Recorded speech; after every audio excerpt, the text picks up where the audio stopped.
back on the Zero Hour. I'm your host, as always, Richard RJ Eskow. Capitalism seems to be one of those things that a lot of people talk about, but nobody is able to fix a definition on. It's a little bit of a Rorschach test sometimes. When people use the word, it may tell you more about the person using it than about the thing called capitalism itself. My next guest, whom I very much look forward to speaking with, has many insights on this topic.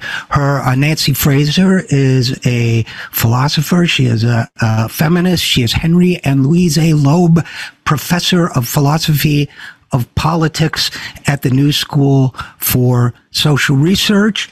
She is the author of the book Fortunes of Feminism, and her latest book is entitled Cannibal Capitalism, subtitle, How Our System is Devouring Democracy, Care, and the Planet, and What We Can Do About it. So first of all, Professor Fraser, welcome to the program. Thank you so much. Happy to be here. By the way, Wikipedia says you're also president of the American Philosophical Association Eastern Division. Is that true? Actually, that's quite out of date. I haven't done anything to update that, but I was. It's a one-year term, and I served my term. I think it was in 2018-19, so it's long over. I imagine an elected position where your constituency is philosophers. I can't even imagine what goes into the discussions and campaigning process. So, and I hope the Eastern Division doesn't beef with the Western Division the way rappers do. But with that aside, Cannibal Capitalism is your new book. And you chose your words carefully in that phrase. Perhaps, well, let's start with it. Let's start with the phrase cannibal capitalism. What did you mean by that?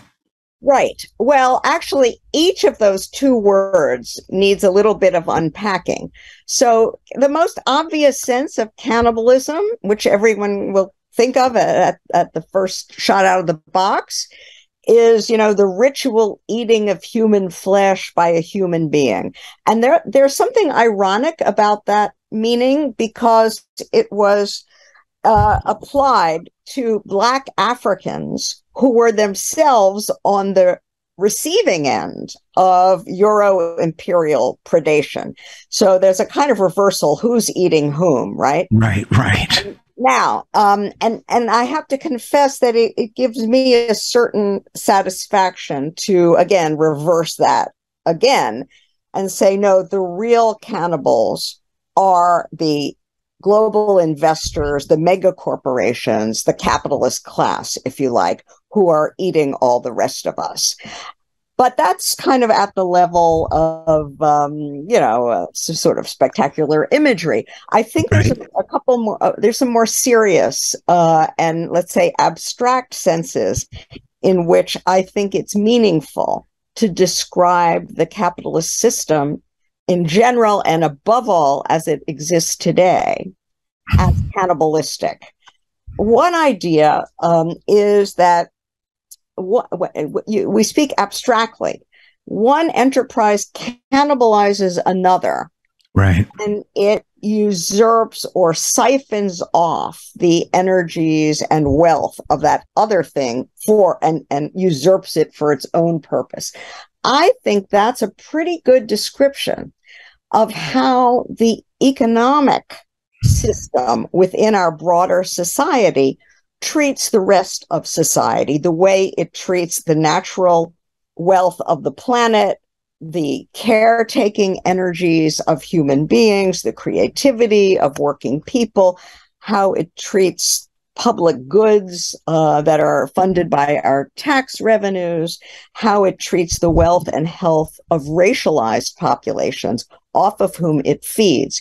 In every case, the economy and those who are dedicated to amassing profit within the economic system are feeding off the energies and wealth of these other very important, let's call them supports for the economy, things without which the economy couldn't exist. So that's a sense of cannibalization. And already you can see from what I just said that this has implications for what we understand capitalism to be, because that word too, as you indicated at the beginning, needs a little bit of unpacking. Its meaning is not obvious. Most people think capitalism is an economic system. Right. I think that is too narrow. I don't think that definition, really clarifies the very severe nature of our current situation, our current problem, let's say. I think capitalism should be understood as a total overarching social order.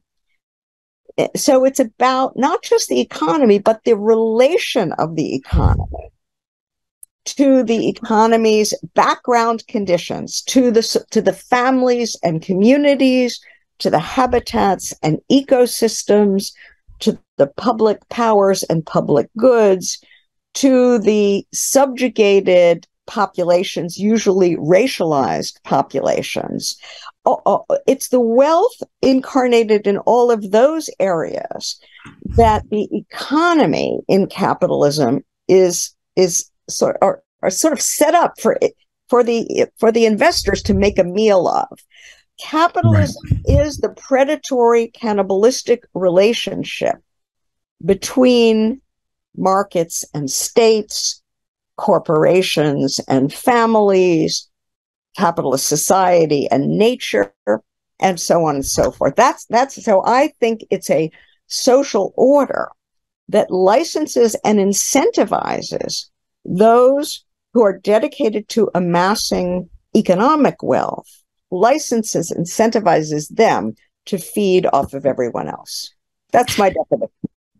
And Nancy Fraser, in reading your book, I started to form a kind of, not clearly articulated, but a kind of mental image of a social viewpoint, of a way of looking at the world that was like concentric circles with the economic forces we normally associate with capitalism, capital accumulation, whatever it might be, market economics, at the center.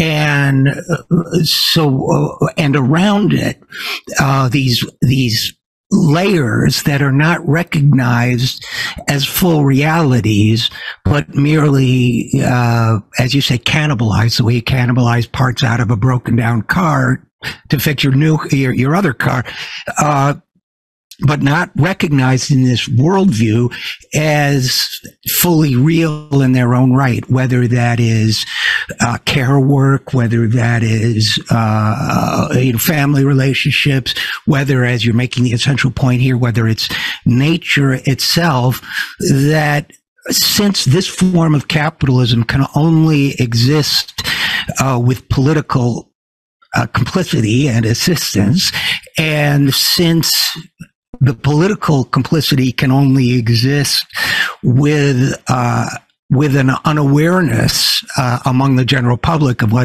what's really happening to them, I get the sense that what we're really talking about here is a kind of pre-Copernican view where somehow we've placed this economic artifact we call capitalism at the center of our universe, instead of recognizing that it's just one planet out there that we can choose to look toward or not. Does any of that make sense to you?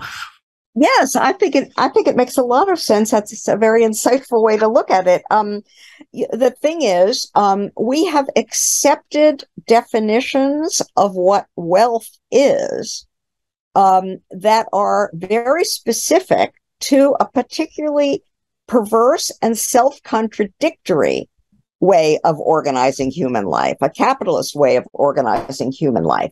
Its definition of wealth is essentially monetized, capitalized, numerically, measured exchange value, prices, and so on. And therefore, you can get the gap between what a business lays out in expenses and what it gets in revenue, and that difference is profit. That's how we understand wealth. But in reality, that's a very perverse and distorted idea, because in order for that profit margin to appear, there is the system has to be absorbing many other forms of wealth that are not monetized and capitalized, that are not even recognized within the framework of that system as wealth. You mentioned care work. Look at all the forms of unpaid, unremunerated, unquantified activity, labor that go into, producing, reproducing, nurturing, sustaining human beings.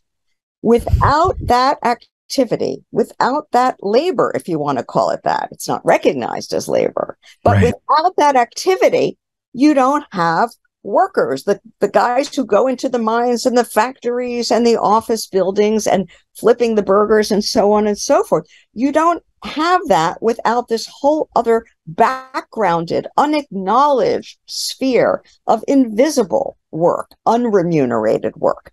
Same with nature that you mentioned. Of course, everybody knows about raw materials and so on.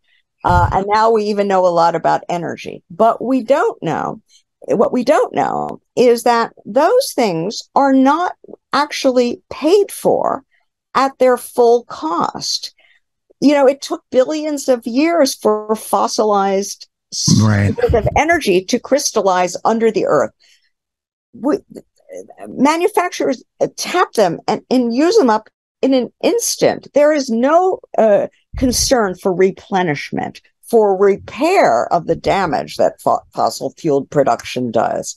So nature too is being treated as something that is either has no monetized value that we need to worry about, or if parts of it are broken off, mined out, and bought and sold, all of those obligations for repair and replenishment are disavowed. In both cases, care work and nature, the assumption is that these things are just there, infinitely self-replenishing, that people can help themselves to them. When I say people, I mean investors, corporate managers, and capitalists and so on, can simply help themselves, and that somehow they'll just magically reappear and will always be there. They're treated as, in effect, as free gifts. But in fact, these stores of wealth, if you like, actually are not infinitely self-replenishing. You can use them up, you can trash them, you can destroy them.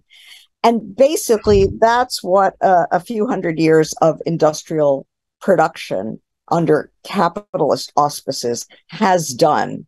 We are now living with exhausted caregivers who are juggling all sorts of responsibilities, low-paid service work, in sometimes moonlighting, putting several jobs with caring for families and so on.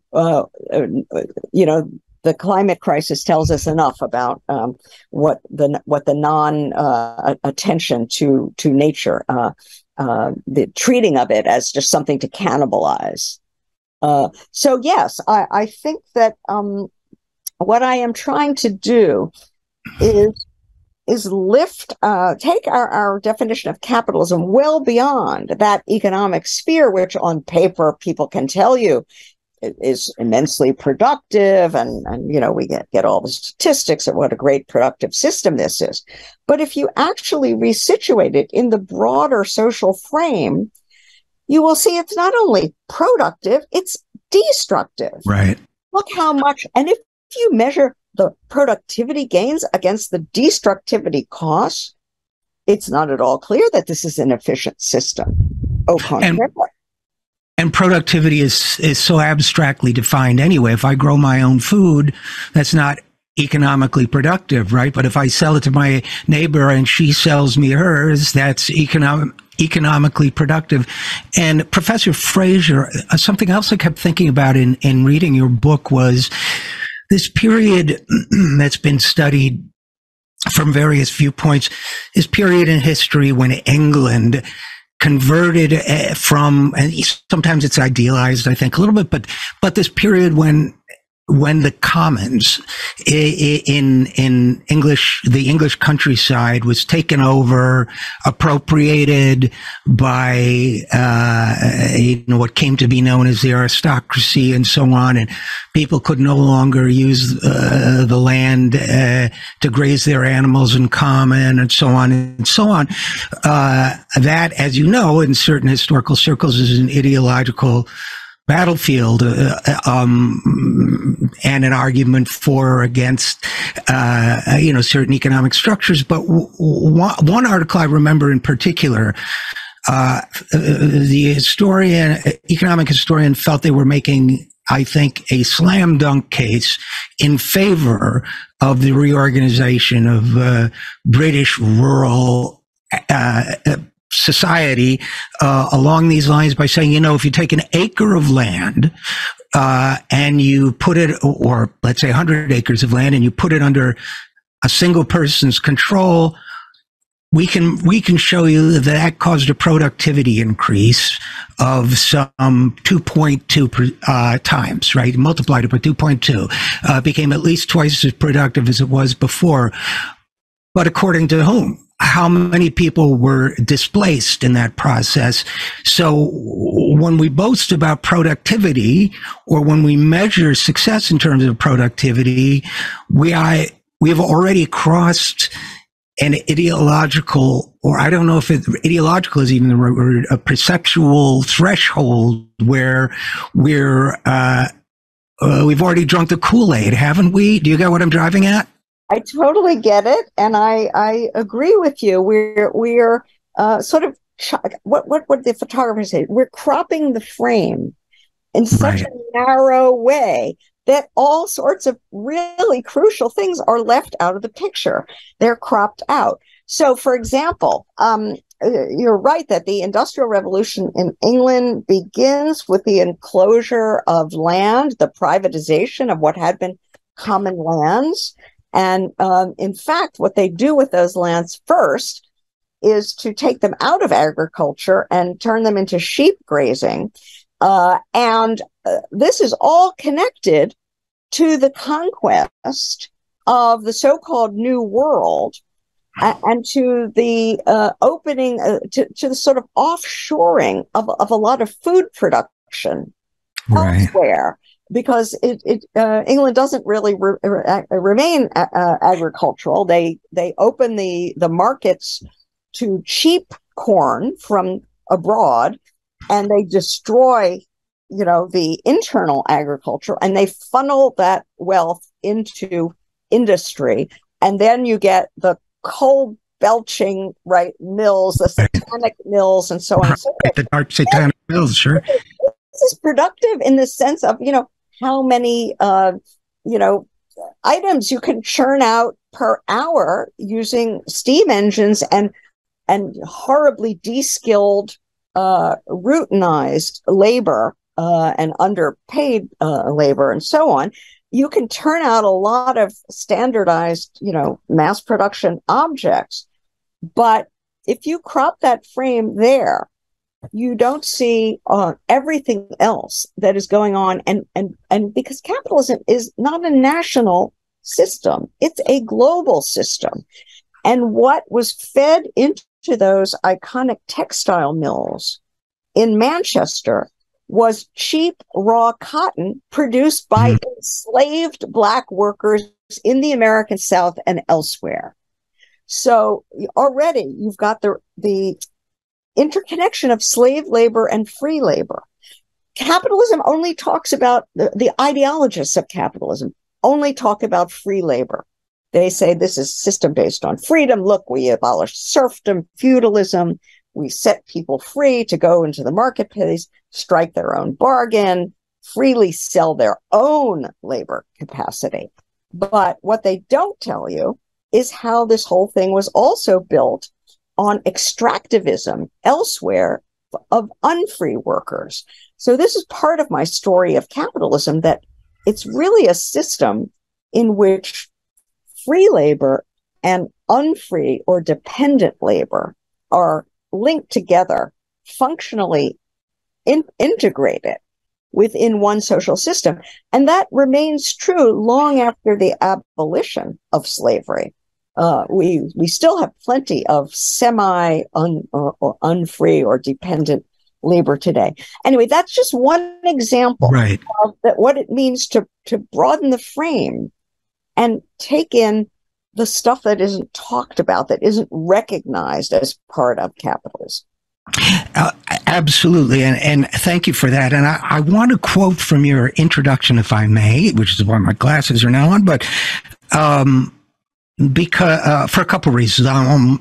Bear with me. I'm going to take this somewhere, but you write, and forgive me for saying this, you reminded me here a little bit. You made me think of Kropotkin, and I'll tell you why in a second.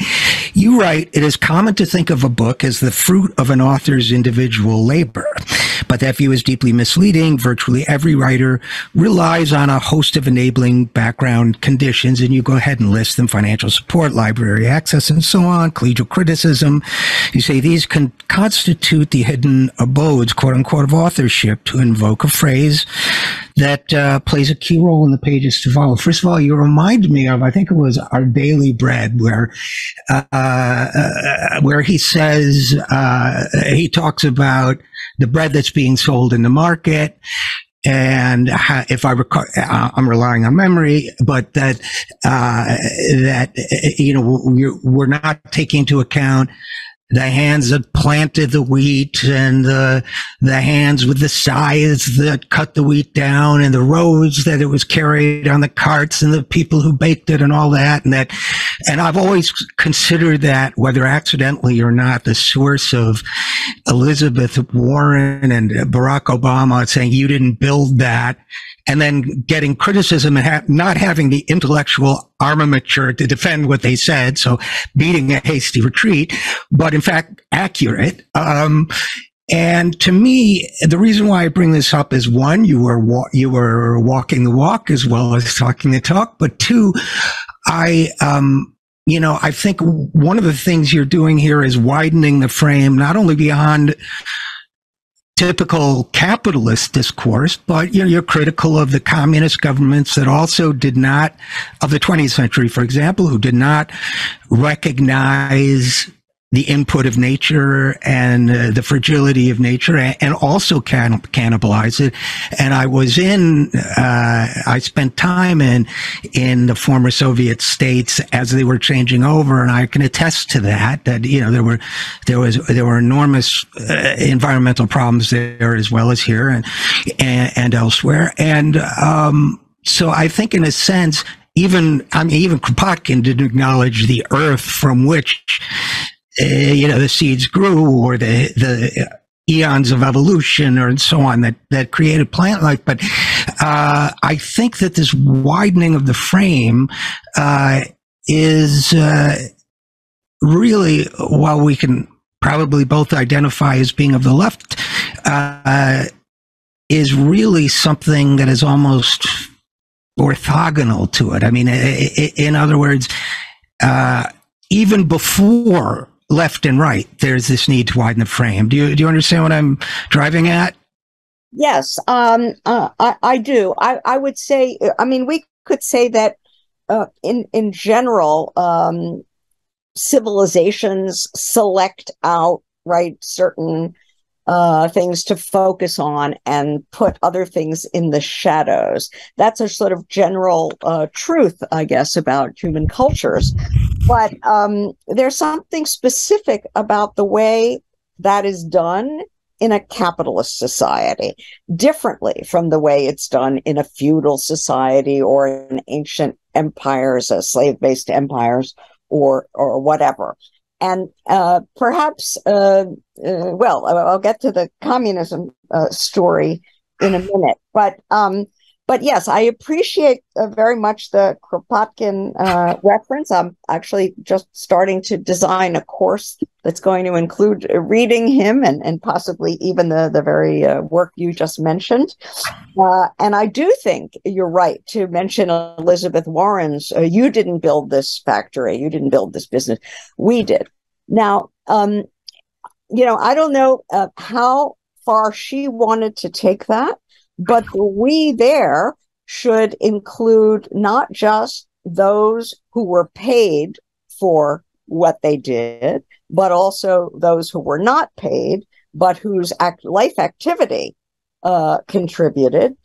And we should also think again about the natural, the planetary resources and wealth that the whole thing rests on, which of course Kropotkin did, I think, have in mind in some of his writings. Now, I want to say something about communism. I completely agree that Soviet communism, really existing communism, was environmentally disastrous, destructive, and so on. And we can't possibly hold that up as a model for anything. Plenty of other things wrong with it, authoritarianism and so on and so forth. But certainly ecologically, it's no model. But what I think is the case is that capitalist societies generate environmental damages in a way that is structurally built in to the dynamics, to that mechanism of capital accumulation, which works by trashing nature and cannibalizing other sources of wealth. That's a sort of built-in, almost hardwired structural imperative in a capitalist society. And I don't think a socialist society would have to do that. Right. Really existing communist societies did that, but not for the kinds of structural reasons that capitalist society do it. They were playing catch up. They were influenced by being late industrializers and, accepting the model of industrialization as it had been handed down and so on, as well as the authoritarianism without any ability to hear criticism from below. Many, many, many problems. Sure.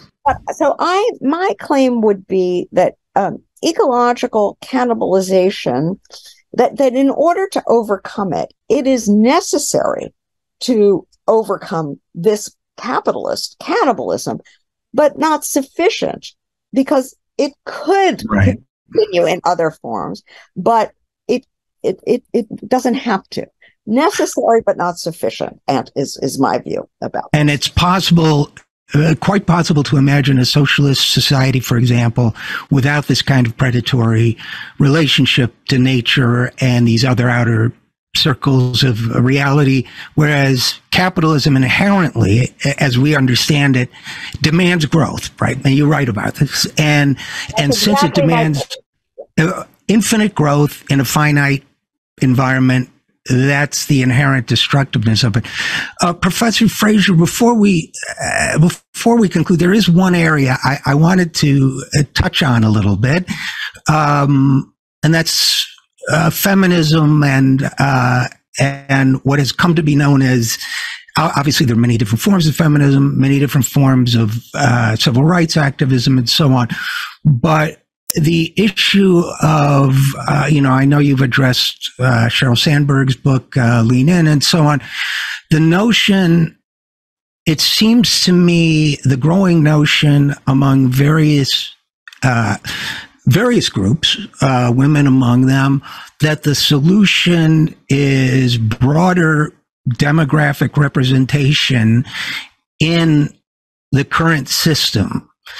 And that this is somehow serving, whether it's women or African Americans or indigenous peoples or any of the disabled, any group, as opposed to restructuring a system that harms all these groups because of their vulnerability, arguably first and foremost.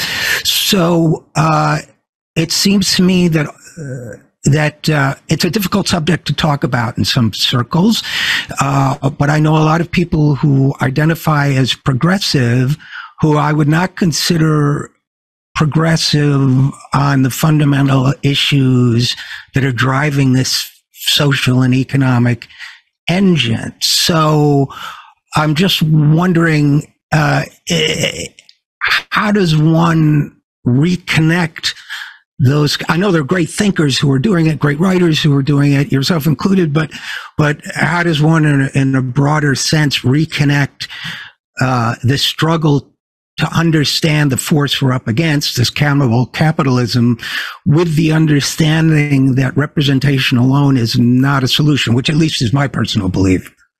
Well, I'm in complete agreement with you. I would just to focus first on feminism. Like every other social movement, it's a mixed bag with many different ideological persuasions, ranging from the corporate feminism of Sheryl Sandberg to reproductive rights activism to Black feminism to, a whole range. But right. I think it's I would say that the dominant form of feminism in the United States, at least, and not only in many other places too, has been a version of sort of liberal meritocratic feminism that is focused on the assumption that sexism is the result of discrimination, barriers that prevent talented individual women from rising to the full heights of which they're capable. And that if you remove discriminatory barriers, then everybody will find the place that they deserve in society. This is not egalitarianism. This is meritocracy. And it really actually presumes a hierarchy of talents. And it just says that our positions don't reflect the real talents. This is, to my mind, a feminism of the 1%, or maybe at best the 10%. It's not going to help the overwhelming mass of women or of anybody. Let's say working class people who represent the overwhelming majority, working class women and so on. So in contrast to that, I co-authored with two other writers a very short agitational book called Feminism for the 99%.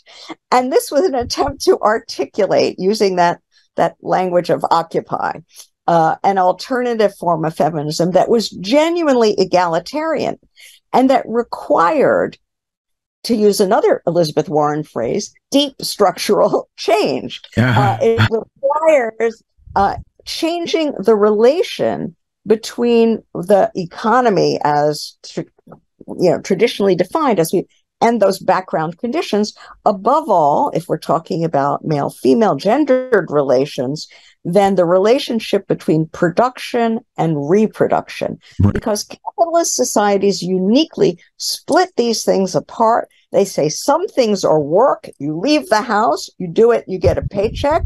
Other things are not real work. They're just sort of women's natural caring or whatever. You don't leave the house, you don't get paid. And of course, even when women do enter the workforce massively, they still have the responsibility for that unrecognized care work.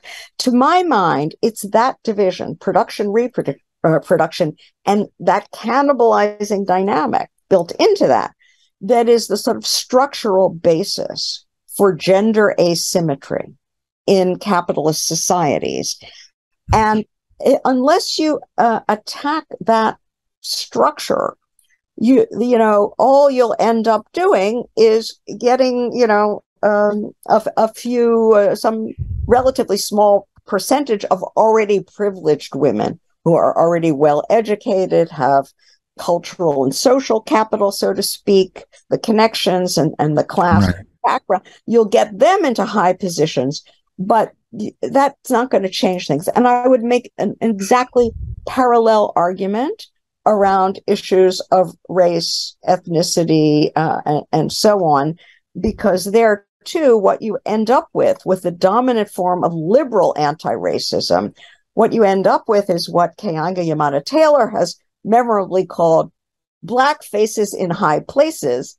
And we had a black president even, but what happens to the overwhelming mass of people of color is another story. So there too, what we want to change is that structural relation between genuinely free labor and racialized, semi-coerced, or labor that is chronically underpaid and is paid, in fact, below the cost of living.